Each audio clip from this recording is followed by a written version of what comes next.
Gəlin bu suala baxaq. Deyir ki, həcmi 36 pi olan konusun o kəsiyi oturacağı 6 olan bərabər yanlış bucaqlı konusun hündürlüyünü istəyir bizdən. Yəni buradakı h istəyir. Biz də bilirik ki, konusun həcmi burada da qeyd eləmişəm.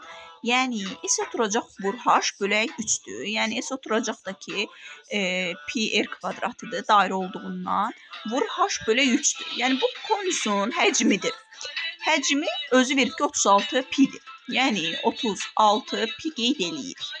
Digər tərəfdən də verir ki, o kəsiyi oturacağı 6 olan bərabər yanlış bucaqdır. Əgər o kəsiyi 6-dırsa da, biz bilirik ki, bunun o kəsiyi radiusdur da. Yəni 2 dənə radiusla bərabərdir. Əgər 6-dırsa da, deməli hər birinə 3 qiyməti düşür. Ümumi 6 olması üçün. Deməli, o radiusu da 3-dür. Sonra buradan qeyd edirəm. Buradan hər tərəfdən pilər ixtisar gedir. Radiusu 3-dür. 3-ün kvadratı 9, vuraq h, bölək 3 bərabərdir 36-ya. 9 ilə 3 gedir, qalır 3. Yəni 3h bərabərdir 36-ya. H da bərabərdir 12. Bizdən də hündürlüyü istəyirdi. Deməli, cavabımız 12.